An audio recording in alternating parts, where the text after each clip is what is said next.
Good day, folks. Welcome back to another time video. Today we've got a little Chironomid pattern for you here, utilizing some flashabou and some buzzer wrap. Makes a pretty cool effect. Done it on a couple other patterns, but we'll show you this one as it's a fish catcher for sure. So I've got a size 14 curved nymph hook in the vise, and this is a 3/32 copper bead. I'll tie these with the copper bead as well as a brown magic bead too. And I've got rusty brown Danville 70 thread. So I'm just going to get the thread tied in right at the eye here, and we'll tie in some gills to get started. So I'm just going to take some uni stretch and get that tied in right behind the eye. Throw a couple wraps in front to prop those up, and then nice and smooth on the way back. Trim out the excess, come in and just give it a quick little 2 or 3 turn whip finish.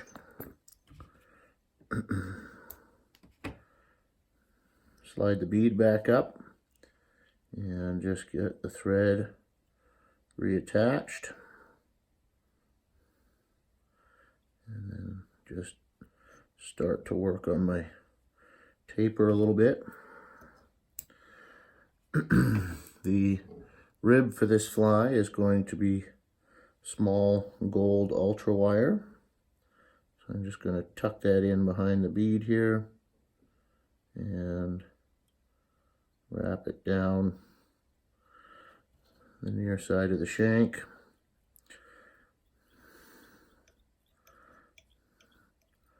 Just down into the bend a little ways there, about like so. Now I'm going to tie in my buzzer wrap, and this is a dark brown color. So I'm just going to grab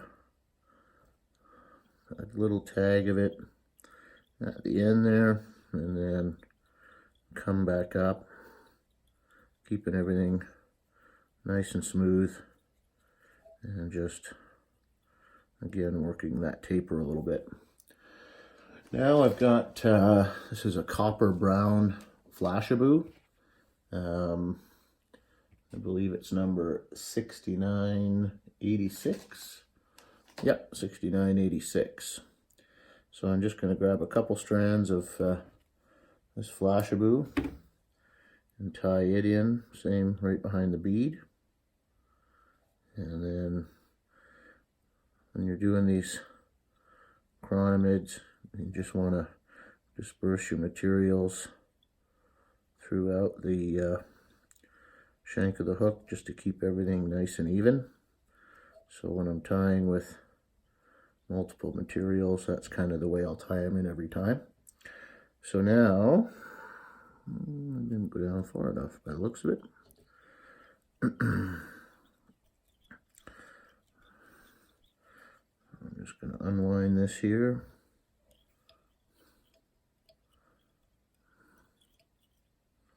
Take this down a little further.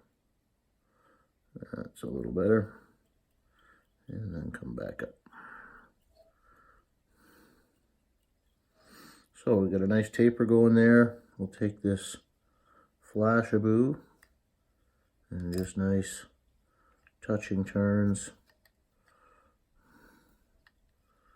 Run this up.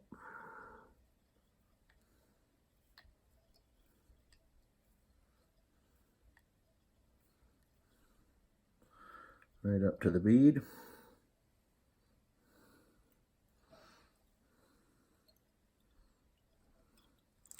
Tie that off.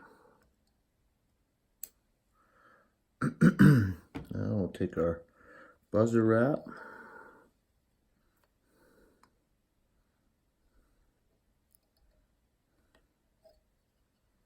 and try not to overlap the buzzer wrap too much.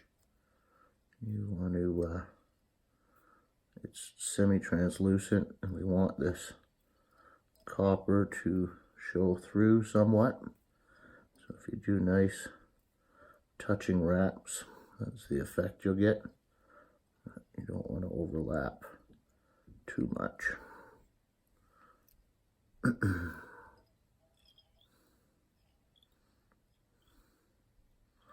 So just a few turns to tie off that buzzer wrap.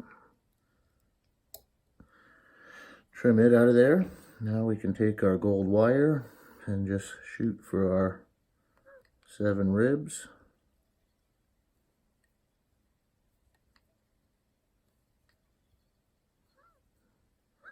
Just like so. Tie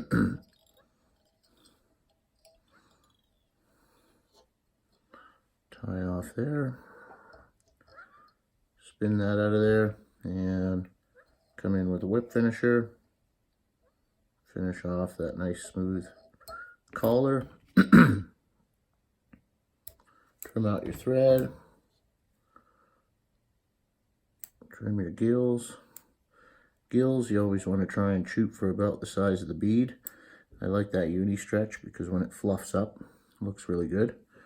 Now, coating is kind of your choice on this one.